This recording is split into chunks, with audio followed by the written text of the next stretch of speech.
Hello दोस्तों, स्वागत है आपका मेरे YouTube चैनल में जिसका नाम है मैथ्स लेवल अप। यहाँ पर हम लोग मैथ पढ़ते हैं। आज के वीडियो में हम लोग सेट 1 को बनाएंगे जो कि टर्म 1 के लिए है। जैसे कि आप लोग को पता है कि आप लोग का टर्म 1 का डेट शीट आ चुका है। अगर आप लोगों ने नहीं देखा है तो मैं डिस्क्रिप्शन में उसका लिंक दे दूंगा, ठीक है।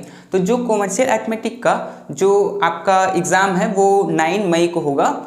तो उसमें 5 चैप्टर्स आ रहा है। Contracted method of multiplication, approximation, ratio, table of 9 value और चैन रूल, ठीक है। ये 5 चैप्टर आ रहा है। ये पांचों चैप्टर मैं आपको कंप्लीट करवा चुका हूँ। डिस्क्रिप्शन में मैं इसका वीडियो का भी लिंक दे दूंगा, ठीक है। तो चलिए हम लोग एक एक करके सेट 1 के क्वेश्चंस को सॉल्व करते हैं। देखिए जो सेट 1 है ये मैंने जैक के साइट से जाके डाउनलोड किया था, तो इसका लिंक भी मैं डिस्क्रिप्शन में दे दूंगा, आप वहाँ से इसको जाके डाउनलोड कर सकते हैं, ठीक है। तो चलिए एक एक करके हम लोग क्वेश्चन बनाते हैं। तो फर्स्ट क्वेश्चन है द वैल्यू ऑफ इसका by contracted method correct to 3 significant figure will be. मतलब ये जो क्वेश्चन है वो कॉन्ट्रैक्टेड मेथड ऑफ मल्टीप्लिकेशन का है। तो अगर मैं इसको बनाऊंगा, अगर इसको सॉल्व किया जाए तो ये 4 से 5 मिनट आपको लग जाएगा सॉल्व करने में, ठीक है। लेकिन हम लोग को एमसीक्यू सॉल्व करने के लिए इतना टाइम नहीं मिलता है, ठीक है। तो इस तरह के आपके 40 क्वेश्चन होंगे और अगर हम लोग हर क्वेश्चन को हम लंबा कर करके सॉल्व करने लगे तो हम लोग को टाइम ही नहीं मिल पाएगा, है ना। तो इसीलिए इस क्वेश्चन को आप कैसे सॉल्व कर सकते हैं वो मैं आपको बता रहा हूँ। देखिए आप क्या कर सकते हैं, आपको ये तो पता है कि 3 सिग्निफिकेंट फिगर क्या होता है। आपको नहीं पता है तो मैं आपको बता देता हूँ कि जैसे मान लेते हैं कि 4 3 2 1 ऐसे करके नंबर है। तो हम लोग शुरू से गिनते हैं जहाँ से नंबर स्टार्ट होता है, जैसे कि ये 1 2 3 4, ठीक है। लेकिन अगर ऐसे हो 0.3, सॉरी यहाँ पर भी 0 कर देता हूँ मैं, ठीक है, 0 3 2, है ना। तो यहाँ पर जो नंबर स्टार्ट हुआ है वो यहाँ से हुआ है, तो ये हुआ है 1 और 2। ये है 2 सिग्निफिकेंट फिगर का और ये है 4 सिग्निफिकेंट फिगर का, ठीक है। तो इसी तरह से हम लोग को 3 सिग्निफिकेंट फिगर ढूंढना है। तो इसमें से कौन कौन सा है, देखिए एक ये हो सकता है, मैं ये नहीं बोल रहा कि ये आंसर है, हो सकता है, एक ये हो सकता है, एक ये हो सकता है, पर ये तो बिल्कुल नहीं होगा क्योंकि ये तो 1 2 3 4 तक है, ठीक है। तो हम लोग देखते हैं, अब 3 तो आंसर होगा नहीं, आंसर तो एक ही होगा। तो आंसर कौन सा हो सकता है, देखिए जैसे कि ये वाला है, तो इसमें लिखा हुआ है 4.360, ठीक है। तो हम लोग का ये 1 2 3 सिग्निफिकेंट फिगर है, ये हो सकता है, चलो ठीक है इसको मान लेते हैं। एक ये बी नंबर ये भी हो सकता है, इसमें क्या है 4.31, ठीक है, ये भी हो सकता है। सी नंबर तो हो ही नहीं सकता, और डी नंबर, ठीक है, डी नंबर है 0.431। हम लोग क्या करेंगे कि देखेंगे कि कौन सा गलत है, ठीक है, कौन सा नहीं हो सकता है, ठीक है। देखिए जो सबसे एक्यूरेट लग रहा है वो ये वाला बिल्कुल एक्यूरेट लग रहा है। ये वाला क्यों नहीं लग रहा, ये डी नंबर क्यों नहीं लग रहा, क्योंकि देखिए अगर आप 7.6 को, जैसे कि यहाँ पर जो लिखा हुआ है 7.6 को मल्टीप्लाई करिएगा 0.5 से तो आपका आंसर 1 से ज़्यादा तो आएगा। लेकिन यहाँ पर जो आंसर है वो 0 से थोड़ा सा ज़्यादा है, बस मतलब 1 से कम है। तो इसीलिए ये वाला भी गलत हो जाएगा। और ये जो फर्स्ट वाला है वो गलत क्यों होगा, देखिए यहाँ पर 1 2 3 सिग्निफिकेंट फिगर दिया हुआ है, उस तरह से ये भी ठीक था, लेकिन यहाँ पर लास्ट में 0 बैठा दिया है, इस कारण ये वाला गलत हो जाएगा, ठीक है। तो सबसे अच्छा आंसर है 4.31, तो ये आपका आंसर हो जाएगा, ठीक है। तो आपको ये समझ में आया होगा कि फर्स्ट वाला का आंसर क्या होगा, ये वाला, ठीक है, ये वाला होगा 3 सिग्निफिकेंट फिगर का, ठीक है। आप लोगों को ये समझ में आया होगा। तो हम लोग क्वेश्चन नंबर 2 बनाते हैं, ठीक है। तो क्वेश्चन नंबर 2 में बोला गया है if ₹100 is equal to 6 pound, ₹10 is equal to $1.25, then 300 pound is equal to, देखिए यहाँ पर जो आंसर दिया हुआ है वो सब डॉलर में दिया हुआ है। इसका मतलब हम लोग को बताना है कि 300 पाउंड में कितना डॉलर होगा, ठीक है। ये क्वेश्चन किसका है, चैन रूल का। तो ठीक है, इसको तो सॉल्व करना पड़ेगा। देखिए कुछ क्वेश्चन ऐसे होते हैं जिसको सॉल्व करना पड़ता है, कुछ क्वेश्चन ऐसे होते हैं जिसको देख के ही कोई ट्रिक लगा के और उसको कर देना पड़ता है, आंसर बता देना पड़ता है, ठीक है। तो चलिए क्वेश्चन नंबर 2 का पहले हम लोग देखते हैं क्या चीज़ हम लोग को निकालना है। तो इसमें निकालना है 2 का, इसमें बोला गया है कि 300 पाउंड इज इक्वल टू कितना डॉलर होगा। हम लोग को ये चीज़ नहीं पता है तो मैं इसको एक्स मान लिया, ठीक है। ये हम लोग का था गिवन में, ठीक है। तो गिवन को यहाँ पर छोड़ देते हैं, आगे हम लोग बढ़ते हैं। तो हम लोग इसको लिख देते हैं $X is equal to 300 pound, ठीक है। ये चीज़ लिख सकते हैं। उसके बाद अगर पाउंड पे खत्म हुआ तो पाउंड पे स्टार्ट होना चाहिए, तो कहाँ पर ये वाला हो सकता है, तो 6 पाउंड इज इक्वल टू ₹100, ठीक है, ये हो गया। उसके बाद रुपीज़ पे खत्म हुआ है तो रुपीज़ पे स्टार्ट होना चाहिए, तो रुपीज़ से ये वाला स्टार्ट हो रखा है, तो यहाँ पर हम लोग लिखेंगे ₹10 इक्वल टू $1.25, ठीक है, ये हो गया। अब देखिए डॉलर पे शुरू हुआ था, डॉलर पे खत्म हो गया, तो हम लोग का क्वेश्चन यहीं पे खत्म। अब हम लोग क्या करेंगे, ये इस तरफ वाले को सबको मल्टीप्लाई करेंगे, तो ये हो जाएगा x इंटू 6 इंटू 10, और ये हो जाएगा 300 इंटू 100 इंटू 1.25, ठीक है। तो इसको अगर मल्टीप्लाई करें तो ये हो जाएगा x इंटू 60, और ये हो जाएगा 300 इंटू, देखिए अगर 100 को 1.25 से मल्टीप्लाई करेंगे तो जो डेसिमल है वो 2 बार आगे चला जाएगा, तो मतलब वो बाहर निकल जाएगा, तो सिर्फ बचेगा 125, ठीक है। अब x को यहीं पे रहने देते हैं और इसको लिख लेते हैं, और नीचे में 60 को लिख लेते हैं। तो 60 को अगर मैं नीचे लिखूं तो इस 60 से ये कट जाएगा 5 टाइम्स में, ठीक है। तो x का वैल्यू क्या आ जाएगा, x का वैल्यू आ जाएगा 255 625, ठीक है, $625, क्योंकि x क्या था, x था डॉलर में, तो x इक्वल टू $625, तो $625 कौन सा, ये रहा। तो इसका आंसर सही हो जाएगा ए नंबर, ठीक है। आप लोग को ये समझ में आया होगा। चलिए तो क्वेश्चन नंबर 3 को बनाते हैं, इसको मैं मिटा। तो क्वेश्चन नंबर 3 में बोला गया है the value of 99.082 correct to 2 place of decimal. देखिए ये तुरंत बन सकता है, ठीक है। हम लोग को इस चीज को मतलब 99.082 को 2 डेसिमल प्लेस तक करना है, मतलब डेसिमल के बाद सिर्फ 2 नंबर आना चाहिए। तो 2 नंबर के बाद में हम लोग ऐसे कर देते हैं, ठीक है। उसके बाद देखते हैं कि ये जो 2 है वो क्या 8 को इंक्रीज करेगा, नहीं करेगा, क्योंकि 1 2 3 4 अगर होता है तो वो इंक्रीज नहीं करता है, लेकिन अगर 5 6 7 8 9 अगर होता तो इंक्रीज 1 जरूर कर देता, तो इंक्रीज नहीं करेगा। इसका मतलब आंसर क्या हो जाएगा 9908। तो इसमें से है क्या कोई, हाँ इसी नंबर, तो हम लोग का ये सी आंसर हो जाता है, ठीक है। आप लोग ये समझ में आया होगा। तो चलिए क्वेश्चन नंबर 4 को बना। तो क्वेश्चन नंबर 4 में बोला गया है if the price of 1 article is ₹2.75 then the price of 210 articles is, मतलब एक सामान का जो प्राइस है, दाम है, वो 2.75 है, तो हम लोग को वैसे ही सामान का 210 पीसेस खरीदना है, तो कितने रुपए लगेगा, ठीक है, ये चीज़ें। तो ठीक है, देखिए ये जो क्वेश्चन है वो टेबल ऑफ 9 वैल्यू का है, तो टेबल ऑफ 9 वैल्यू के लिए तो हम लोग को टेबल बनाना पड़ता है, फिर सॉल्व करना पड़ता है, तो उसमें तो बहुत सारा टाइम लग जाएगा। तो आपको सिंपल सा ट्रिक मैं बता रहा हूँ कि देखिए एक का प्राइस दे रखा है ना, और हम लोग को इतना का प्राइस निकालना है, तो बस मल्टीप्लाई कर देंगे, मतलब 210 आर्टिकल्स निकालना है, और एक का प्राइस है 2.75, तो इसको इससे मल्टीप्लाई कर देंगे, तो ये हो जाएगा 0 5 10 इंटू 0 7 14 इंटू 0 इंटू 0 2 4, ठीक है। तो ये 0 5 7 7 5, ठीक है। और यहाँ 2 के पहली डेसिमल है, तो हम लोग भी 2 के पहले में यहाँ डेसिमल लगा देंगे, तो हम लोग का आंसर हो जाएगा 577 पॉइंट, मतलब सी आंसर, ठीक है। तो आपको ये समझ में आया होगा। तो चलिए क्वेश्चन नंबर 5 को बनाते हैं, मैं इसको मिटा देता हूँ। तो क्वेश्चन नंबर 5 में बोला गया है फाइंड द वैल्यू ऑफ, इसका वैल्यू निकालना है करेक्ट टू 100th। 100th का मतलब क्या होता है, देखिए हम लोग को जो क्वेश्चन लिखा हुआ है वो पहले लिख लेते हैं, 4936.0865, ठीक है। ये है, हम लोग को 100th बोला है, अगर 100 बोलता तो ये हो जाता 1 10 100, ठीक है, लेकिन 100th बोला है, TH लग गया, इसका मतलब कि इस तरफ डेसिमल के इस तरफ का बात किया है, तो डेसिमल के इस तरफ स्टार्ट होता है 10th से, ठीक है। तो ये हुआ फर्स्ट वाला 10th, ये हुआ 100th, तो मतलब यहाँ तक चाहिए, तो हम लोग उसका लाइन खींच लिए, तो 6 तो 8 को इंक्रीज कर सकता है, तो 1 इंक्रीज करेगा तो ये 9 बन जाएगा, तो आंसर क्या हो जाएगा 4936.09। तो इस तरह का कौन सा वाला है, ए नंबर, तो ए इसका आंसर हो जाएगा, ठीक है। तो आपको ये समझ में आ रहा होगा। चलिए ठीक है, मैं इसको मिटाता हूँ।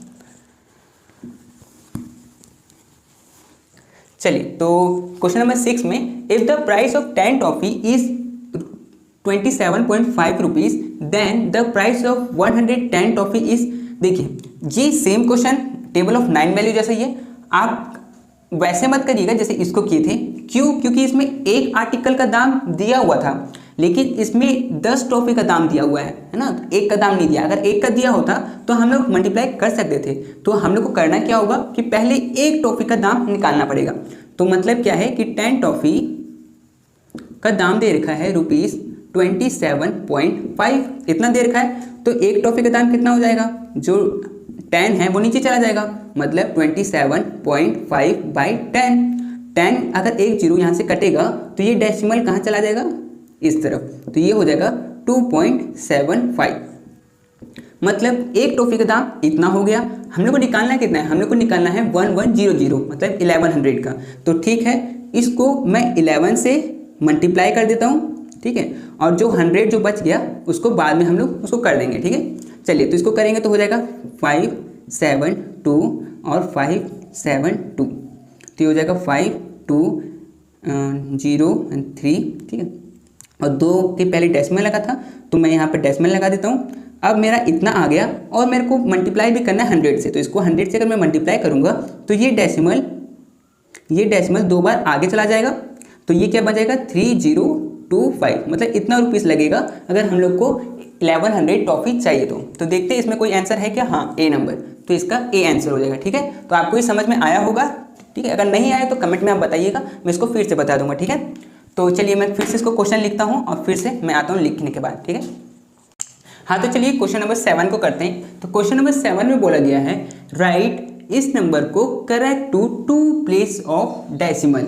इसको हम लोग 2 प्लेस ऑफ डेसिमल तक लिखना है। मतलब क्वेश्चन हम लोग का है 65.30924। हम लोग को डेसिमल के बाद सिर्फ 2 नंबर लेना है, तो 1 और 2। इसका मतलब इसके बाद का नंबर नहीं लेना है, लेकिन इसके बाद 9 है तो 9 तो 0 को 1 इंक्रीज कर देगा, तो 1 इंक्रीज करेगा तो ये 1 बन जाएगा। तो आंसर क्या हो जाएगा 65.31। तो इसमें आंसर कौन सा हो जाएगा, इसमें आंसर सी हो जाएगा, ठीक है। तो ऐसे करके सॉल्व करना था। चलिए तो क्वेश्चन नंबर 8 को देखते हैं। 8 में बोला क्या है the standard form of 389 point, मतलब इस चीज को हम लोग को स्टैंडर्ड फॉर्म में चेंज करना है। तो ठीक है, स्टैंडर्ड फॉर्म में कैसे चेंज करते हैं वो तो आपको पता है।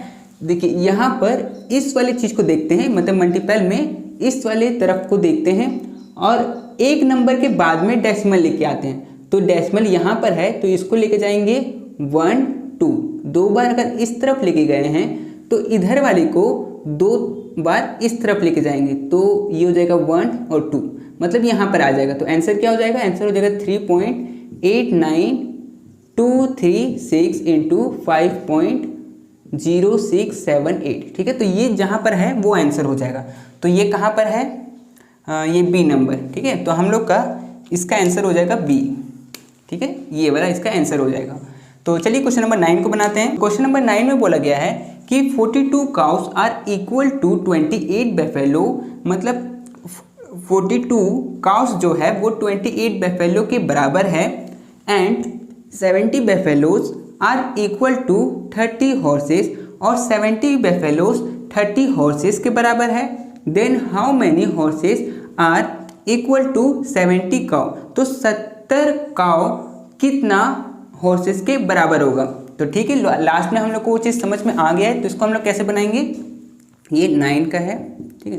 देखिए हम लोग को जो क्वेश्चन में पूछा गया है वो यहाँ पर है। तो इसमें पूछा गया है कि 70 काउस इक्वल टू कितना हॉर्सेस होगा। तो हम लोग मान लेते हैं कि x हॉर्सेस होगा, ठीक है, क्योंकि हम लोग को नहीं पता है। तो ये तो हो गया हम लोग का गिवन का। अब हम लोग इसके बाद क्वेश्चन स्टार्ट करेंगे। तो इस चीज़ को मैं इधर लिख सकता हूँ कि x horses equal to 70 cows. अब काउ पे खत्म हुआ तो काउ से स्टार्ट होना चाहिए। तो देखिए जो फर्स्ट वाला लाइन है 42 cows are equal to 28 buffalo, तो इस चीज़ को मैं लिख सकता हूँ कि 42 काउस इक्वल टू 28 बेफेलोस, ठीक है। अब बेफेलोस पे खत्म हुआ है तो बेफेलोस पे स्टार्ट होना चाहिए। तो आगे में लिखा हुआ है 70 बेफेलोस आर इक्वल टू 30 हॉर्सेस। तो यहाँ पर हम लोग कर देंगे कि 70 बेफेलोस इक्वल टू कितना 30 हॉर्सेस, ठीक है। अब ये जो क्वेश्चन स्टार्ट हुआ था द सॉल्यूशन वो हॉर्स पे स्टार्ट हुआ था और हॉर्स पे ख़त्म हो गया। तो हम लोग का यहाँ तक ख़त्म हो गया। अब हम लोग को मल्टीप्लाई करना है, ठीक है। तो इस तरफ वाले को मल्टीप्लाई करेंगे तो x into 42 into 70 equal to इधर वाले को करेंगे तो 70 इंटू 28 इंटू 30, ठीक है, ये हो जाएगा। सॉल्व करते हैं तो 42 और 70 को हम लोग उस तरफ ले जाते हैं इक्वल टू के, तो वो डिवाइड में चला जाएगा। तो यहाँ पर हो जाएगा x equal to 70 into 28 into 30 और ये वाला डिवाइड में आएगा तो हो जाएगा 42 इंटू 70। 70 से 70 कट हो जाएगा और ये चला जाएगा 14 के टेबल से, ये जाएगा 2 बार में, ये जाएगा 3 बार में। 3 के टेबल से ये चला जाएगा, ये जाएगा 1 बार में और ये जाएगा 10 बार में। तो हम लोग के पास क्या बचा 2 इंटू 10 मतलब 20। 20 क्या हॉर्सेस, ठीक है, क्योंकि यहाँ पर हॉर्स के पूछा था तो 20। तो 20 हम लोग का आंसर होगा। तो 9 का कहाँ है, ये रहा, तो 9 का ए आंसर हो जाएगा। ठीक है, तो आप लोग को ये समझ में आया होगा। तो चलिए क्वेश्चन नंबर 10 को बनाते हैं, मैं इसको मिटा देता हूँ। तो क्वेश्चन नंबर 10 में बोला गया है द वैल्यू ऑफ, इसका वैल्यू हम लोग को निकालना है करेक्ट टू 100 और 100 तक इसका वैल्यू निकालना है by contracted method will be. तो ठीक है, इसका निकालते हैं। देखिए अगर इसका आप कॉन्ट्रैक्टेड मेथड ऑफ मल्टीप्लिकेशन से अगर सॉल्व करिएगा, मतलब टेबल बना के फिर सॉल्व करिएगा, तो आपका बहुत सारा टाइम लग जाएगा। इससे अच्छा है कि आप इसको डायरेक्टली मल्टीप्लाई कर दीजिए, मतलब 109 इंटू 109। ठीक है, क्योंकि ये तो MCQ है, इसमें सॉल्यूशन दिखाने का जरूरत है नहीं आपको, तो आप डायरेक्ट इसको मल्टीप्लाई करिए। ये हो जाएगा 189 इंटू 000 इंटू 901, तो ये हो जाएगा 18811। ठीक है, हम लोग का आंसर जो आया है वो आया है 11881, लेकिन बाद में बोला गया है कि इसको करेक्ट टू 100 तक दिखाना है, मतलब 1 10 100, मतलब यहाँ तक दिखाना है, यहाँ तक। तो इसके बाद में 8 है, तो 8 तो इसको एक इंक्रीज कर देगा, इंक्रीज करेगा तो क्या हो जाएगा 119 और ये सब 00 बन जाएगा, तो मतलब ये 100 के फॉर्म में हो जाएगा इंटू 100 का 2, क्योंकि 2 0 था, तो इसका आंसर ये हो जाएगा। तो इसका आंसर कहाँ पर है, ये रहा, सी इसका आंसर हो जाएगा। ठीक है, तो ऐसे करके आप इसको सॉल्व कर सकते थे। तो ये था क्वेश्चन नंबर 10। तो चलिए क्वेश्चन नंबर 11 को सॉल्व करते हैं, मैं इसको मिटा देता हूँ। तो क्वेश्चन नंबर 11 जो है वो यहाँ पर है। ठीक है, तो क्वेश्चन नंबर 11 में बोला गया है if $1 equal to 5.04 francs, 12.6 francs equal to 1 pound, ₹100 equal to 5.8 pound, then how many dollar will be required to pay off 1000 rupees. ठीक है, तो हम लोगों से पहले जो क्वेश्चन में पूछा है उस चीज़ को हम लोग देखेंगे कि क्या चीज़ पूछा गया है। तो हम लोगों से पूछा है कि 1000 रुपये अगर हम लोग को देना है तो हम लोग उसको डॉलर में कितना देंगे। ठीक है, डॉलर में हमको कितना देना पड़ेगा। तो इसका मतलब हम लोग को गिवन है कि $1000 इक्वल टू कितना पाउंड होगा। ठीक है, तो हम लोग को नहीं पता है, कितना डॉलर होगा, तो हम लोग को नहीं पता है, तो हम लोग x मान सकते हैं। अब हम लोग क्वेश्चन इसको बनाना स्टार्ट करते हैं सॉल्यूशन। तो ये हो जाएगा $x इक्वल टू ₹1000। अब रुपीज़ पे ख़त्म हुआ है तो रुपीज़ पे स्टार्ट भी होना चाहिए। तो देखिए कहाँ पर है, यहाँ पर है। तो ₹100 इक्वल टू कितना है, 5.8 पाउंड, तो 5.8 पाउंड। ठीक है, अब पाउंड पे ख़त्म हुआ है तो पाउंड पे स्टार्ट भी होना चाहिए।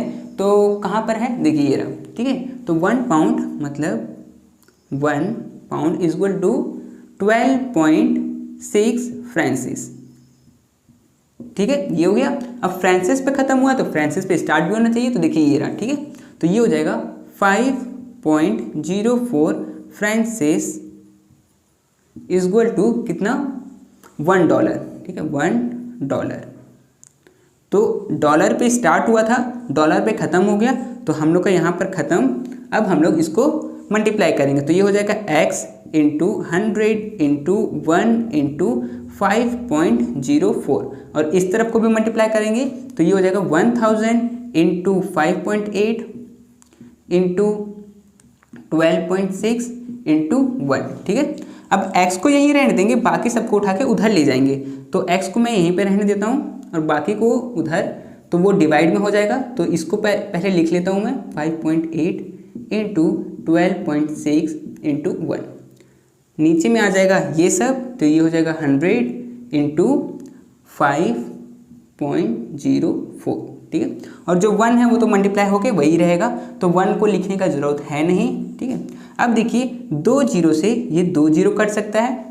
इसका अगर डेसिमल यहाँ से हटेगा तो यहाँ पर नीचे में 10 से मल्टीप्लाई हो जाएगा, है ना, यहाँ पर नीचे में मल्टीप्लाई होगा क्योंकि डेसिमल 1 के बाद में था।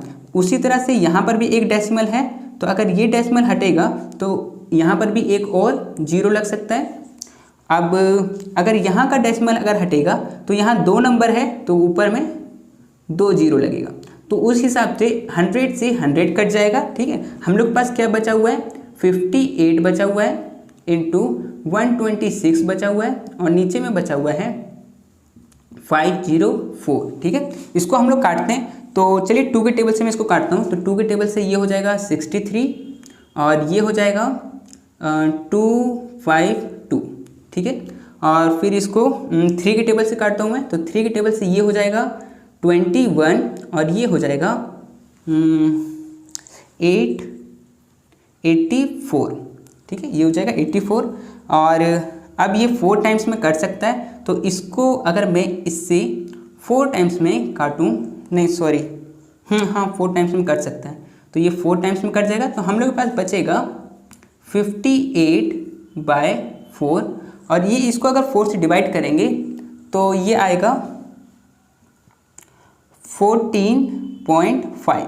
ठीक है, आप इसको डिवाइड करके देखिएगा। ठीक है, आपका 14.5 आएगा। ठीक है, तो ये हो जाएगा सी, मतलब बी आंसर। ठीक है, इसका $14.5। ठीक है, तो आपको समझ में आ गया होगा ये वाला। तो इसके आगे हम लोग क्वेश्चन बनाते हैं। चलिए क्वेश्चन नंबर 12 को बनाते हैं। तो क्वेश्चन नंबर 12 में बोला गया है द वैल्यू ऑफ 1205 का whole square by contracted method correct to lakh will be. मतलब इसको हम लोग कॉन्ट्रैक्टेड मेथड ऑफ मल्टीप्लिकेशन से सॉल्व करना है, पर हम लोग उससे सॉल्व नहीं करेंगे क्योंकि एमसीक्यू है तो डायरेक्ट मल्टीप्लाई कर सकते हैं। तो हम लोग इसको मल्टीप्लाई कर देते हैं 105 और स्क्वायर है इसका मतलब तो मल्टीप्लाई ही हो जाता है, मतलब 1205 को 2 बार मल्टीप्लाई करना है। तो ठीक है, इसको करते हैं। तो ये हो जाएगा 52016 इंटू 0000 इंटू 5 to 10 0 1, ये हो जाएगा 4, ये हो जाएगा 2 इंटू इंटू इंटू फिर हो जाएगा 5 0 2 1। तो इसको ऐड करेंगे तो ये जाएगा 5 2 0 2 5 4 1। ठीक है, तो यहाँ पर मेरा जो इसको मल्टीप्लाई करके आया वो इतना आया, लेकिन हम लोगों से पूछा है करेक्ट टू लाख। तो लाख में होता है 5 0, तो हम लोग यहाँ देंगे 1 10 100 1000 10,000 लाख, मतलब हम लोग को इतना चाहिए। ठीक है, इतना चाहिए ये वाला। तो यहाँ पर तो ये 5 है तो 5 तो इसको एक इंक्रीज कर सकता है, तो ये हो जाएगा 15 इंटू और ये सब हो जाएगा 0 तो इंटू 10 का पावर 5, क्योंकि लाख में तो 5 0 होता है। ठीक है, तो यहाँ पर ये चीज़ हो गया, तो इसका आंसर हो जाएगा बी नंबर। ठीक है, तो ये आपको समझ में आया होगा। तो ठीक है, इसके बाद का क्वेश्चन बनाते हैं, मैं लिख लेता हूँ पहले। ठीक है, तो चलिए क्वेश्चन नंबर 13 को बनाते हैं। तो क्वेश्चन नंबर 13 में बोला गया है which one of the following ratios is the same as 4:5। मतलब इसमें से कौन सा जो रेशियो है वो सेम है 4:5 के। ठीक है, तो इसमें ना सबको काट काट के देखेंगे कि आएगा कितना। तो इसको और इसको काटेंगे तो आएगा 2 3, इसको काटेंगे तो आएगा इन दोनों को तो आएगा 4 5, तो 4 5 तो बी वाला आ रहा है, तो बी हम लोग का आंसर हो जाएगा। ठीक है, आप बाकी को भी काट सकते हैं। ठीक है, लेकिन मेरा आंसर बी में आ गया था तो ये हो जाएगा। ठीक है, तो अगर इस तरह के क्वेश्चन पूछे तो आप इसको ऐसे बना सकते हैं। ठीक है, क्वेश्चन नंबर 14 में बोला गया है the currency of Italy is, Italy का करेंसी क्या है तो वो है लीरा, मतलब डी आंसर इसका ठीक हो जाएगा। ठीक है, तो क्वेश्चन नंबर 15 इसमें पूछा है the minimum ratio of 112 and 792 is. मतलब इसमें हम लोग को रेशियो बताना है कि कम से कम रेशियो किसका आएगा। तो ठीक है, इसको हम लोग क्या करते हैं, डिवाइड कर लेते हैं 112 और 792 को। ठीक है, तो 2 से इसको पहले काटते हैं, तो 2 से ही कटेगा तो ये हो जाएगा 56 और ये हो जाएगा 396। ठीक है, और काटते हैं 2 से तो ये हो जाएगा 28 और इसको काटेंगे तो 1 9 और 8 हो जाएगा, और काटते हैं तो ये कटेगा 14 और ये कटेगा 99। अब तो ये कटेगा नहीं, तो लास्ट इतना तक तो 14/99, मतलब बी आंसर हो जाएगा हम लोग का। ठीक है, तो ये समझ में आया था। चलिए क्वेश्चन नंबर 16 बनाते हैं। 16 में बोला गया है an alloy is to contain copper and zinc.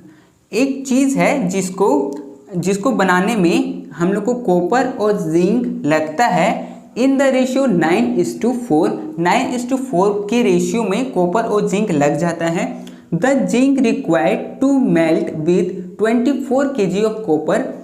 अगर जो कॉपर है वो 24 kg अगर लगता है तो जिंक कितना लगेगा।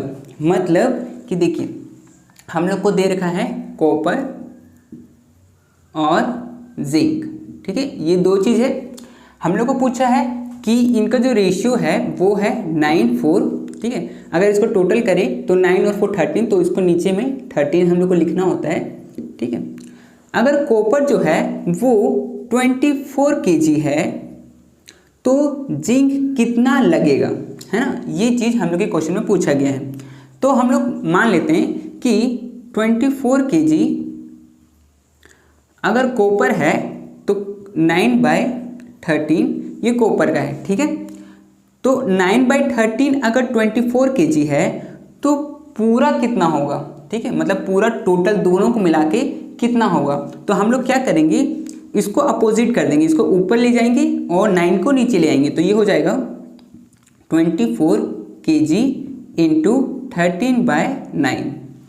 अब ये क्यों हुआ, मैं इसको उल्टा क्यों किया, इसका मतलब है कि पूरा, ठीक है, पूरा सब कुछ मिला के कॉपर और जिंक को मिला के, और इसका मतलब था कि सिर्फ कॉपर का इतना है, ठीक है। तो जब हम लोग को पूरा निकालना होता है तो हम लोग उसको अपोजिट कर देते हैं। जैसे कि मैं एक एग्जांपल से आपको समझाता हूँ कि मान लेते हैं कि 5% ऑफ 500 हम लोग को ये चीज़ निकालना है। तो 5% कैसे निकालेंगे, 5/100 इंटू 500, 2 0 से 2 0 गया तो बचा कितना, 25, ठीक है। तो 500 का 5% हुआ 25। लेकिन अगर हम लोग को 25 का बोले कि आप पूरा निकालिए कि इसका पूरा कितना था, है ना, 500 था लेकिन वो तो हम लोग को नहीं पता कि कितना था। तो अगर इसका पूरा निकालना है तो ये जो 5/100 है ना, इसको उल्टा कर देते हैं, मतलब 100/5 कर देते हैं और इंटू कर देते हैं 25 से। तो इसको इससे काटेंगे तो 5 बार में कटेगा, 100 इंटू 5 500, तो हम लोग का पूरा आ गया। बस यही कॉन्सेप्ट मैं यहाँ पे लगाया हूँ, ठीक है। तो इसको सॉल्व करते हैं, आपको समझ में आया होगा ये वाला चीज़। तो 9 और 24 ये कट जाएगा 3 के टेबल से, ये होगा 3 और ये हो जाएगा 8, ठीक है। तो अब हम लोग पास क्या बचा, 8 इंटू 13/3 ये बचा। अब इसको देखते हैं, मल्टीप्लाई कर लेते हैं पहले 13 को 8 से, तो ये हो जाएगा 104/3, ठीक है। 3 को अगर मैं इससे काटूं तो ये आएगा 34.666 ऐसे करके आता रहेगा। तो इसका मतलब कि टोटल जो था वो था 34.66 और उसमें से कॉपर का तो 24 kg है तो कॉपर का हटा देते हैं। तो अगर कॉपर का हटा देंगे तो जिंक का ही बचेगा। तो अगर 34.66 में 24 को माइनस करेंगे तो आएगा 10.66, ठीक है। तो ये तो हो गया 10 और हम लोग को जो आंसर में दे रखा है वो एक तो ये हो रखा है और एक ये 10 में आ रहा है, लेकिन इसमें 2/3 है, इसमें 1/3 है। तो वो कैसे पहचानेंगे, देखिए पॉइंट के बाद 6 है तो वो होता है 2/3 का, ठीक है, 2/3 का होता है। और अगर पॉइंट के बाद 3 होता तो वो होता इसका 1/3 का, ठीक है। अगर आपको ये समझ में नहीं आ रहा है तो आप क्या करिए, 2/3 को डिवाइड करके देख लीजिए, ठीक है। कैसे डिवाइड करिएगा, 3 और 2 को, ठीक है, ऐसे करके आप इसको डिवाइड करिएगा तो देखिएगा आपका आंसर जो आएगा वो 0.66 करके आंसर आएगा, ठीक है। तो आपको ये समझ में आया होगा। तो इसका आंसर क्या हो जाएगा, ए नंबर इसका आंसर हो जाएगा, ठीक है। तो इसको मैं मिटा देता हूँ अब, ठीक है, और हम लोग आगे का क्वेश्चन सॉल्व करते हैं। तो चलिए क्वेश्चन नंबर 16 हो चुका है, तो क्वेश्चन नंबर 17 को बनाते हैं। तो क्वेश्चन नंबर 17 यहाँ पर है, फाइंड द वैल्यू ऑफ, इसका वैल्यू निकालना है हम लोग को बाय कॉन्ट्रैक्टेड मेथड से करेक्ट टू मिलियन। मिलियन में मिलियन कितना होता है, 10 लाख को 1 मिलियन कहते हैं, ठीक है, और उसमें जीरो कितना होता है, 6 जीरो होता है, ठीक है। तो चलिए अगर इसको कॉन्ट्रैक्टेड मेथड ऑफ मल्टीप्लिकेशन से बनाएंगे तो बहुत लंबा हो जाएगा। दूसरा चीज़, अगर इसको इससे मल्टीप्लाई करेंगे तो भी बहुत लंबा हो जाएगा। तो हम लोग क्या करेंगे ना, आंसर में देखेंगे कि कौन सा आंसर सही हो सकता है। तो जैसे मैं आपको बताया कि मिलियन में 6 जीरो होता है, तो हम लोग देखेंगे कि 10 का पावर 6 किसका है, तो 10 का पावर 6 इसका है। तो ये वाला आंसर इसका करेक्ट होगा। ठीक है, तो आपको ये वाला समझ में आ गया होगा। तो चलिए क्वेश्चन नंबर 18 को भी बना लेते हैं। तो क्वेश्चन नंबर 18 में बोला गया है इन ए क्लास ऑफ 120 स्टूडेंट, एक क्लास में 120 स्टूडेंट है, 40 फेल्ड, उसमें से 40 फेल हो गए हैं, the ratio of pass and fail is, तो रेशियो बताइए पास कितने हुए हैं और फेल कितने हुए हैं। तो हम लोग से क्वेश्चन जो पूछा है वो पूछ रहा है कि पास और फेल, ठीक है, पास और फेल का। तो 120 में से अगर 40 बच्चे फेल हो गए तो पास कितने हुए होंगे 80, तो 80 बच्चे पास हुए हैं, 40 बच्चे फेल हुए हैं, तो इसका रेशियो क्या हो जाएगा, 1 0 से 1 0 कट हो गया, और 4 के टेबल से ये 1 बार में, और 4 के टेबल से ये 2 बार में, तो हम लोग का रेशियो आया 2:1।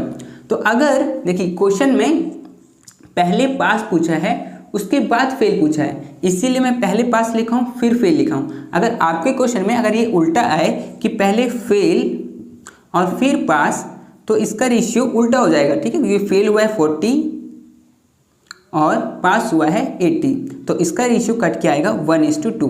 ठीक है, लेकिन हम लोगों से ये वाला चीज़ पूछा था तो 2:1 इसका आंसर हो जाएगा, तो इसका मतलब ए इसका आंसर हो जाएगा। ठीक है, तो क्वेश्चन नंबर 18 भी आपको समझ में आ गया होगा।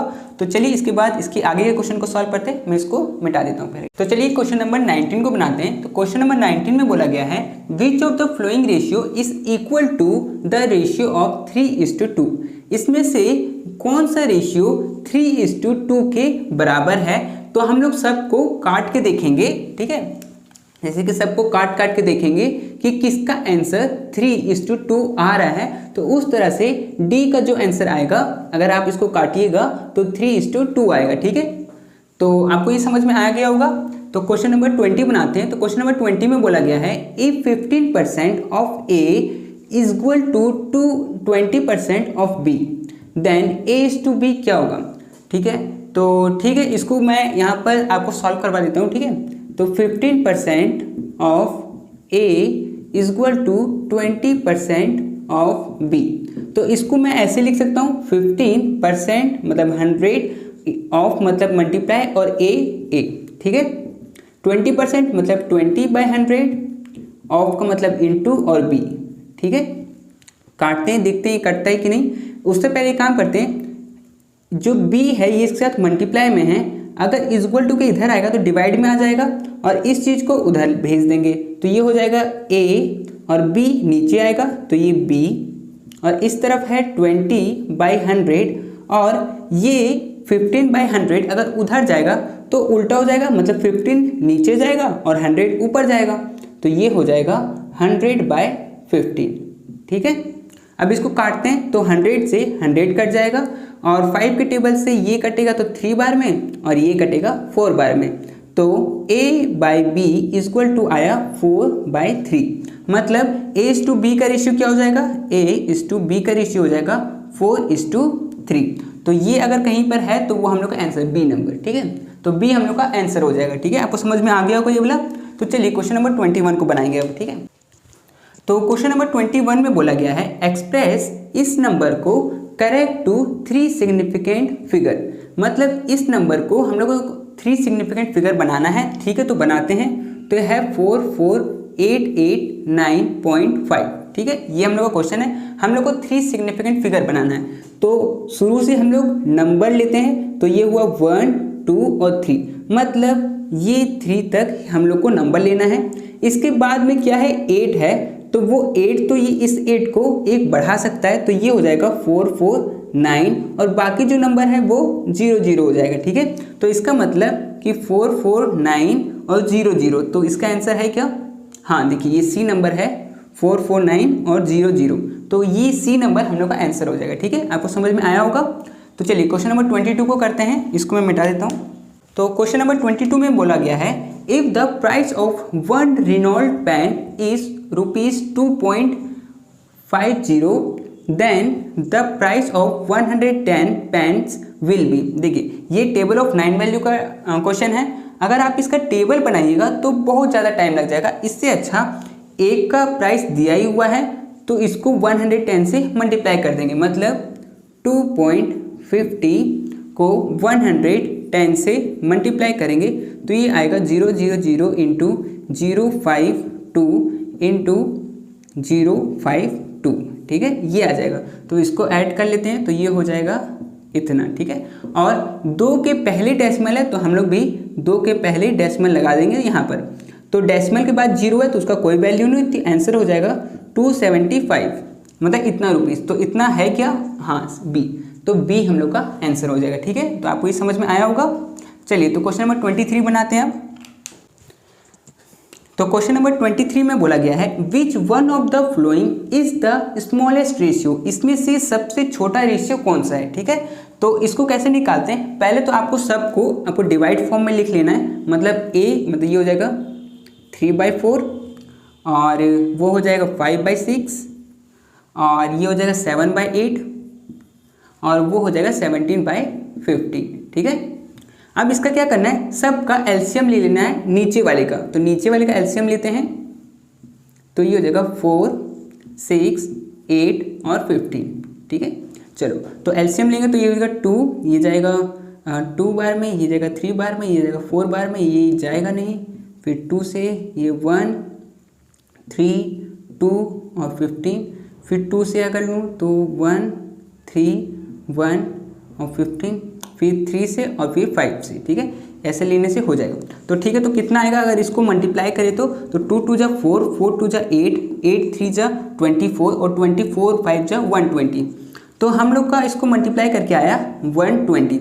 मतलब नीचे वाले सब को हम लोग को 120 बनाना है। तो ठीक है, 4 को किससे मल्टीप्लाई करेंगे कि 120 आएगा, इसको 30 से करना पड़ेगा, ठीक है।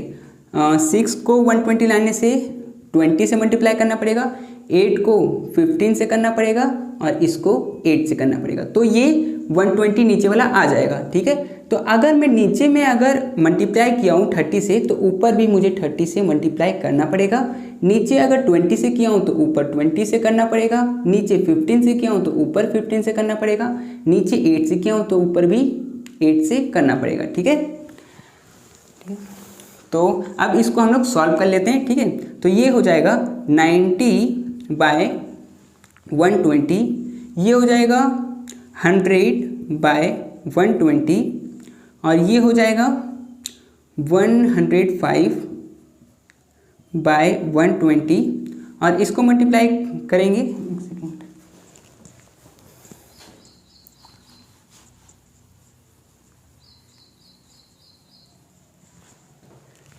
इसको मल्टीप्लाई करेंगे तो ये हो जाएगा 136/120, ठीक है। अब देखिए हम लोगों से क्वेश्चन पूछा था स्मॉलेस्ट, तो स्मॉलेस्ट तो सबसे कम सिर्फ, अब तो ऊपर वाला सिर्फ देख के बताना है। तो सबसे कम तो 90 है तो ये आंसर हो जाएगा। अगर सबसे बड़ा पूछा होता तो हम लोग का ये आंसर हो जाता, ठीक है। तो आपको समझ में आ गया कि कैसे सॉल्व करना था।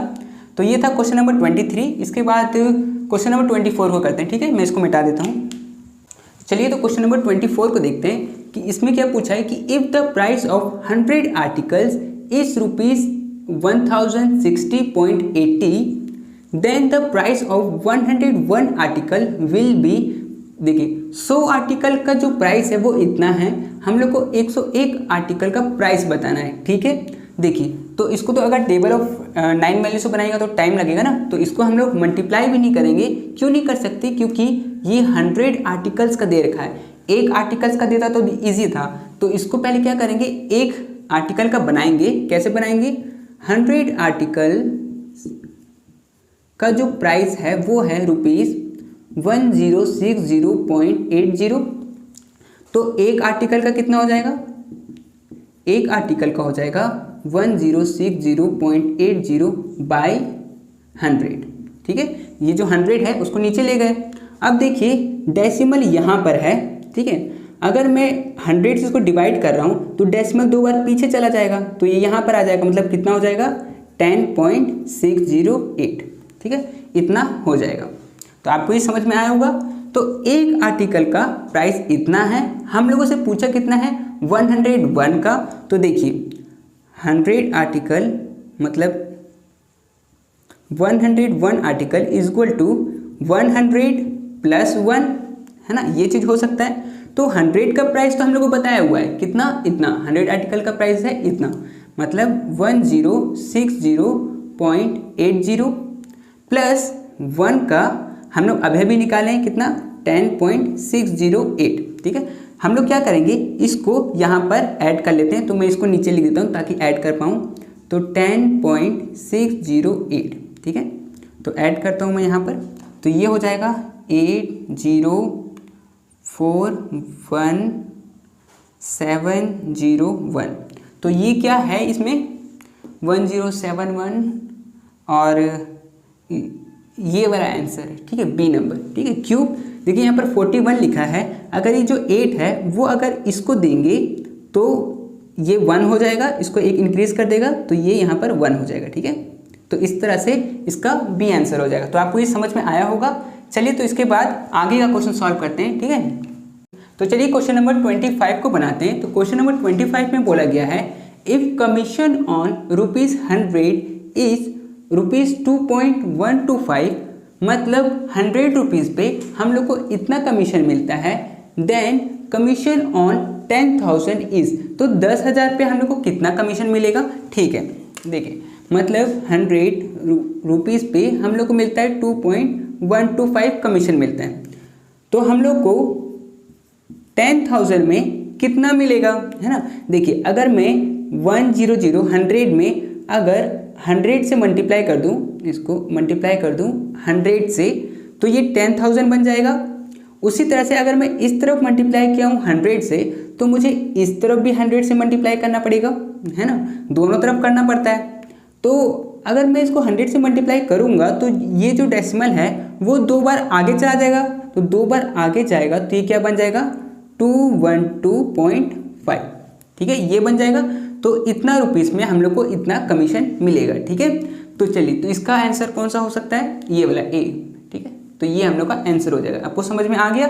चलिए क्वेश्चन नंबर 26 को बनाते हैं। तो क्वेश्चन नंबर 26 में बोला गया है if the price of one article, देखिए इसमें एक आर्टिकल तो दे ही रखा है, तो ईजी हो गया हम लोग के लिए।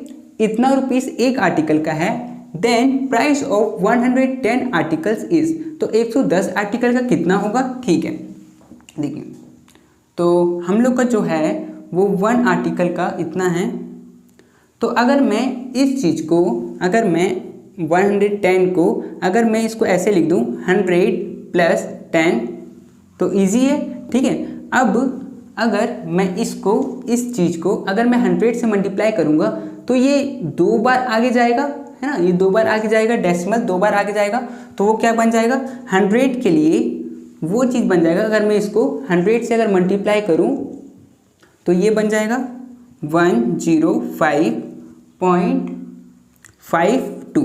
ठीक है, अगर मैं 100 से मल्टीप्लाई करूँगा तो। लेकिन अगर मैं इसको 10 से मल्टीप्लाई करूँगा तो एक ही बार डेसिमल आगे जाएगा। तो ये कितना हो जाएगा, अगर 10 से मल्टीप्लाई करूँगा तो ये हो जाएगा 10.552। ठीक है, अब इन दोनों को अगर मैं जोड़ दूँ तो मैं जोड़ देता हूँ। ठीक है, इसको जोड़ते हैं तो ये हो जाएगा 2706.11। ठीक है, ये तो ये वाला चीज़ है क्या उसमें 116.07, हाँ ये वाला। तो इसका बी आंसर हो जाएगा। ठीक है, देखिए 100 + 10 110 ही होगा। बस मैं इसको एक बार अलग निकाल लिया हूँ और एक बार अलग निकाल लिया हूँ। ठीक है, तो इससे क्या ईजी हो गया। ठीक है, चलो तो आपको ये वाला समझ में आया होगा क्वेश्चन नंबर 26। तो चलिए क्वेश्चन नंबर 27 को बनाते हैं। ठीक है, तो चलिए क्वेश्चन नंबर 27 को बनाते हैं। तो क्वेश्चन नंबर 27 में पूछा गया है the price of 145 dozen pencil. हम लोग को प्राइस बताना है 145 डजन पेंसिल का। अगर जो रेट है वो 22.50 पैसा, मतलब 22 रुपये 50 पैसे का एक डजन है, तो 145 डजन का कितना होगा। ठीक है, तो जब एक का दे रखा है तो हम लोग 145 का आराम से निकाल सकते हैं। इसको 22.5 और जो 0 है उसको रहने देते हैं, उससे कोई दिक्कत नहीं है। ठीक है, इसको इससे मल्टीप्लाई कर लेंगे। ये है एक का दाम और ये है 145 का निकालना है, तो उससे मल्टीप्लाई कर दिए। ठीक है, तो ये हो जाएगा 5 5 25 2 5 22 2 2 7 इंटू ये 10 0 1 4 8 9 और 2 इंटू 0 9 2 5 2 9 और 6 6 1 2 1 3। ठीक है, और 1 के पहले 0 डेसिमल है तो यहाँ पर 1 के पहले, तो इसका आंसर आ गया 3262.5। ठीक है, तो इस तरह का कोई है क्या? हाँ, बी नंबर, तो हम लोग का आंसर हो जाएगा बी। ठीक है, आपको समझ में आया होगा। 1 का रेट हम लोग को दिया हुआ था, हम लोग को 145 का निकालना था, तो हम लोग मल्टीप्लाई कर दिए और आंसर ले आए। ठीक है, चलिए तो क्वेश्चन नंबर 28 को बनाते हैं। तो क्वेश्चन नंबर 28 में पूछा गया है the price of 125 litre of milk, मतलब 125 लीटर ऑफ मिल्क का दाम हम लोग को बताना है और एक का जो रेट है वो इतना दे रखा है। ठीक है, तो इसको मल्टीप्लाई कर देंगे, तो 12.5 और 125 को मल्टीप्लाई कर देंगे, तो मल्टीप्लाई करेंगे तो ये हो जाएगा 25 2 10 12 2 156 इंटू ये हो जाएगा 5 2 10 0 1 4 5 और 2 2 इंटू फिर 5 2 1 और फिर हो जाएगा 5 2 6 10 16 का 6 1 5 और 1। ठीक है, और 1 के पहले डेसिमल है तो यहाँ पर मतलब 1562.5, तो ये वाला आंसर है क्या? हाँ, ए नंबर। ठीक है, तो हम लोग का आंसर हो जाएगा। ठीक है, आप लोगों को समझ में आया होगा। तो चलिए क्वेश्चन नंबर 29 को बनाते हैं। तो क्वेश्चन नंबर 29 में बोला गया है find the price of 875 litre of petrol. 875 litre petrol का दाम बताना है हम लोग को। If 1 litre of petrol cost 4.75, अगर 1 लीटर का दाम 4 रुपये और 75 पैसा। ठीक है, तो इसको मैं यहाँ पे लिखता हूँ कि 875 इंटू कितना 4.75। ठीक है, तो हम लोग का जो आंसर निकला मल्टीप्लाई करने पे वो निकला 4156 और 2 के पहले डेसिमल है तो यहाँ पर हम लोग भी 2 के पहले डेसिमल लगा देंगे, तो हम लोग का आंसर आया ये। ठीक है, तो देखते हैं ये वाला कौन सा वाला है, सी नंबर, तो हम लोग का सी आंसर हो जाएगा। ठीक है, तो ये था 29 का। तो चलिए 30 को भी बना लेते हैं, इसको मैं मिटा देता हूँ अब। तो क्वेश्चन नंबर 30 में पूछा गया है par rate of exchange is 1 yen is equal to 2.70 rupees. ठीक है, if 1 yen is equal to 10 gram silver then rupees 2.70 is equal to कितना ग्राम सिल्वर होगा, क्योंकि यहाँ पर आंसर जो दिया हुआ है वो ग्राम सिल्वर में दे रखा है, तो हम लोग को वो चीज़ निकालना है। ठीक है, तो इसको सॉल्व करते हैं। तो हम लोग को गिवन जो है और निकालना जो है वो चीज़ को हम लोग लिख लेते हैं। तो हम लोग को निकालना है कि 2.70 रुपीज़ में कितना ग्राम होगा, तो हम लोग मान लेते हैं x ग्राम सिल्वर होगा। ठीक है, x ग्राम सिल्वर होगा। ठीक है, अब यहाँ तक लिख लिए, उसके बाद फिर इस चीज़ को मैं ऐसे लिख सकता हूँ x gram silver is equal to rupees 2.70। ठीक है, ऐसे लिख सकते हैं। अब रुपीज़ पे ख़त्म हुआ है तो रुपीज़ पे स्टार्ट होना चाहिए, तो कौन सा वाला ले सकते हैं, ये वाला ले सकते हैं ना, तो ये हो जाएगा रुपीज़ 2.70 इज इक्वल टू 1 येन। ठीक है, ये ले लिए। अब 1 येन पे ख़त्म हुआ है तो येन पे स्टार्ट होना चाहिए, तो इस चीज़ को हम लोग ले सकते हैं, तो 1 yen is equal to 10 gram silver. ठीक है, ये हो गया। अब ग्राम सिल्वर पे स्टार्ट हुआ था, ग्राम सिल्वर पे ख़त्म हो गया, तो यहीं पे हम लोग का ख़त्म हो चुका है। अब इस तरफ वाले को मल्टीप्लाई करेंगे तो x इंटू 2.70 इंटू 1 और इस तरफ वाले को भी 2.70 इंटू 1 इंटू 10।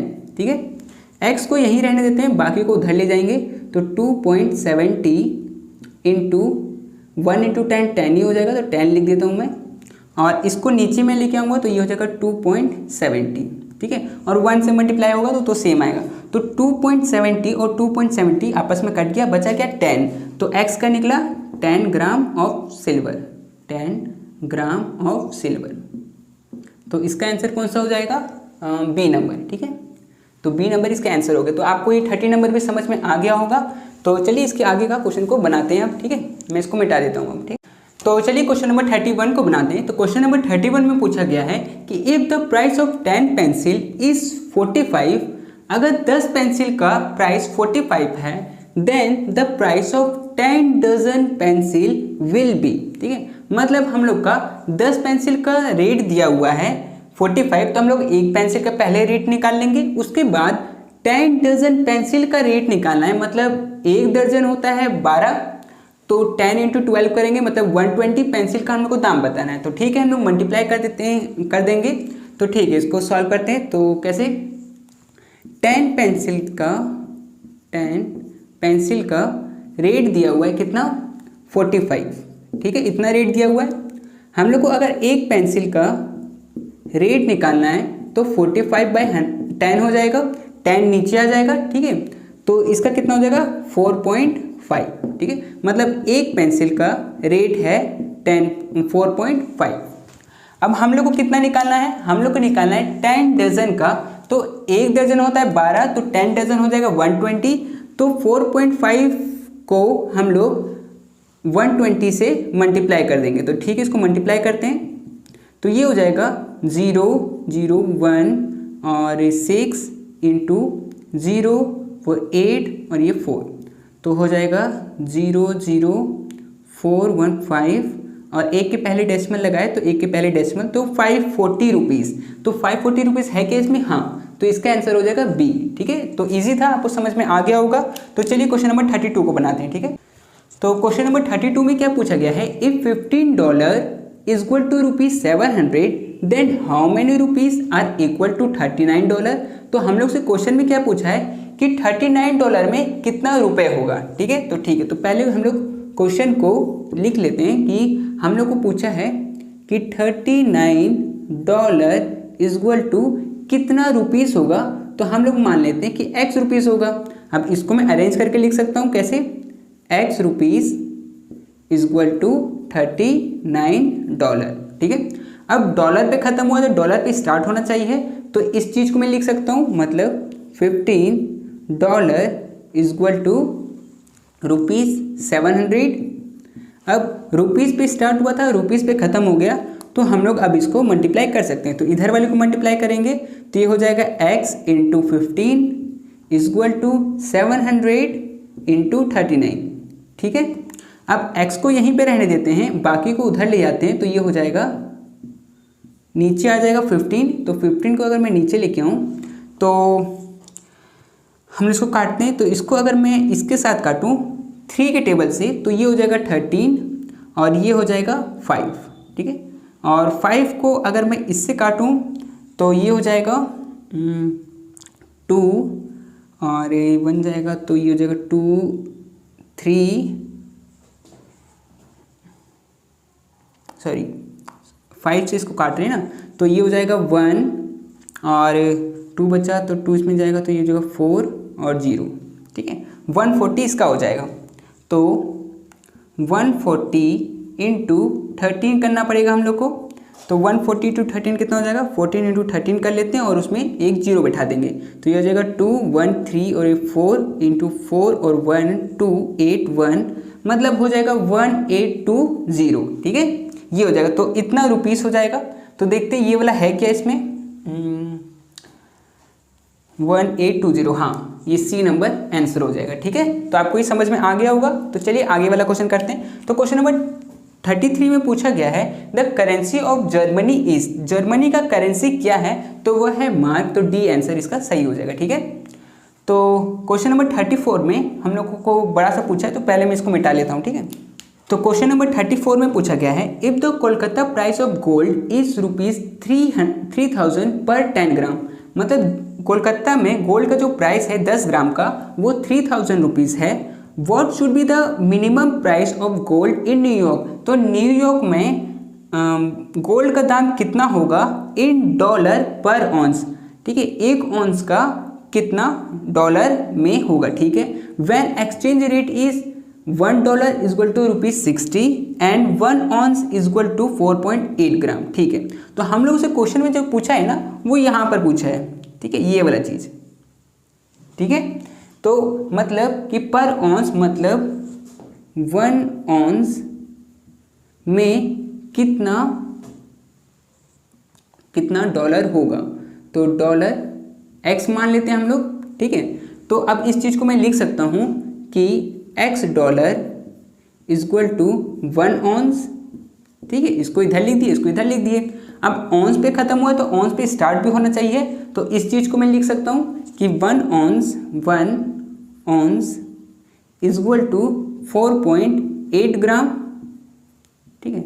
अब ग्राम पे ख़त्म हुआ तो ग्राम पे स्टार्ट भी होना चाहिए, तो ग्राम पे कोई है क्या, हाँ देखिए रहा 10 ग्राम इक्वल टू इतना रुपीज़, तो 10 ग्राम इक्वल टू ₹3000। अब रुपीज़ पे ख़त्म हुआ तो रुपीज़ पे स्टार्ट होना चाहिए, तो ये रहा ₹61, ठीक है। तो ₹60 इक्वल टू $1, ठीक है।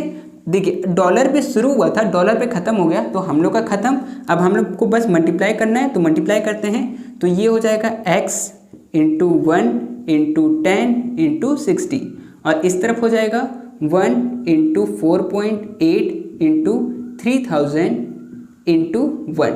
एक्स को यहीं पे रहने देते हैं, बाकी को उधर ले जाएंगे, तो ये हो जाएगा 4.8 इंटू 3000 बाय, और इधर का 10 इंटू 60 करेंगे तो 600 हो जाएगा, और एक हाँ, तो 600 हम लोग डायरेक्ट नीचे ले आते हैं, ठीक है, मल्टीप्लाई करके इसको। तो 2 जीरो से 2 जीरो कट, ठीक है, और 630 ये कट हो जाएगा 6 के टेबल से, ये 1 बार में और ये 5 बार में, तो हम लोग के पास क्या आया 4.8 इंटू 5। तो इसको अगर 5 से मल्टीप्लाई करेंगे तो चलिए करता हूँ मैं यहाँ पर 4.8 को 5 से मल्टीप्लाई, तो ये हो जाएगा 0 4 20 24 एक 0 पॉइंट, तो ये आया 24, तो 24, ठीक है। 24 क्या हम लोग क्या चीज़ था, डॉलर में था ये, तो ये डॉलर में आएगा, ठीक है। तो 24 है क्या, हाँ, तो हम लोग का आंसर हो जाएगा ए, ठीक है। तो ये आपको समझ में आ गया होगा। चलिए इसके बाद कौन सा क्वेश्चन है 35, ठीक है, 35 को बनाते हैं, इसको मैं मिटा देता हूँ। तो क्वेश्चन नंबर 35 में बोला गया है find the value of 89.6705 correct to 1000। हम लोग को 1000 तक बताना है, यहाँ पर TH लगा है, मतलब डेसिमल के बाद, है ना। तो ठीक है, पहले मैं इस नंबर को लिख लेता हूँ 89.6705।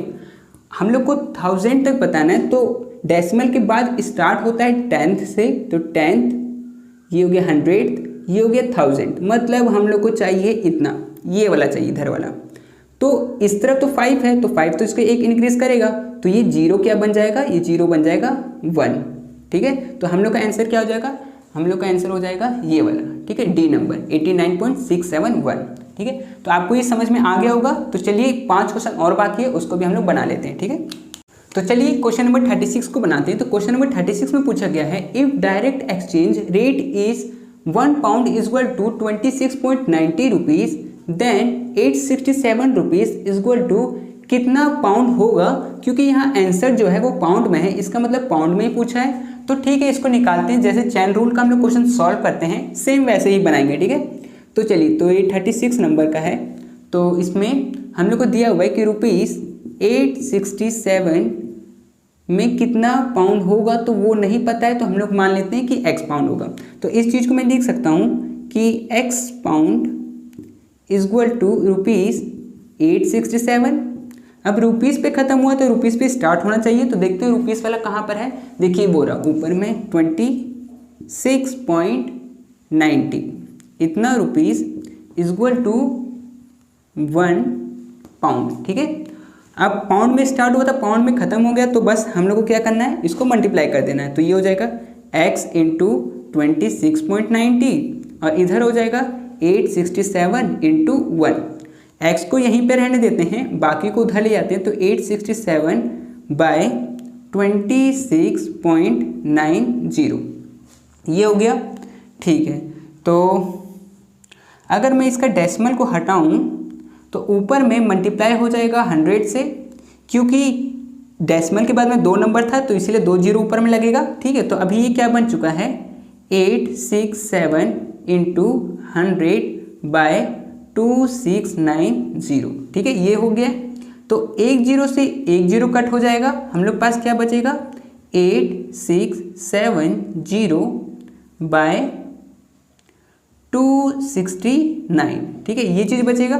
तो ठीक है, इस चीज़ को डिवाइड करना पड़ेगा, तो डिवाइड करते हैं 269 को 8670 से, ठीक है। तो अगर मैं इसको करूं तो ये 3 बार में जाएगा और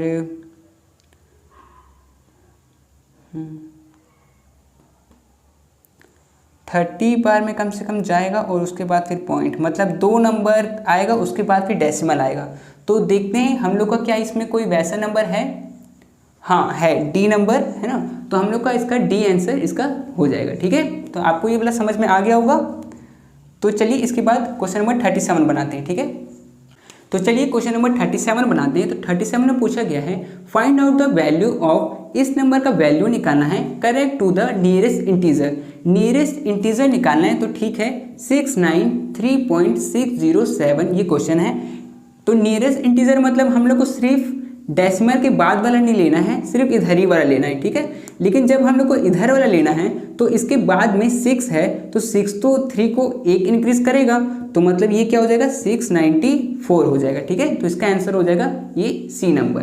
ठीक है, चलिए 38 को बनाते हैं। तो 38 में क्या पूछा गया है, 2 numbers are in the ratio 3:5 if each number is increase by 10 the ratio become 5:7। ठीक है, देखिए इसमें हम लोग को पूछा क्या है ना कि 2 नंबर है जिसका रेशियो 3:5 है, मतलब अगर उसको हम लोग काटेंगे तो हम लोग का आंसर आएगा 3:5। ठीक है, लेकिन अगर हम लोग उसमें 10 जोड़ देंगे तो एक नया रेशियो बन जाएगा। क्या बन जाएगा 5:7। ठीक है, अगर उसमें दोनों तरफ ऊपर भी और नीचे भी दोनों में अगर 10 जोड़ देंगे तो 5:7 हो जाएगा।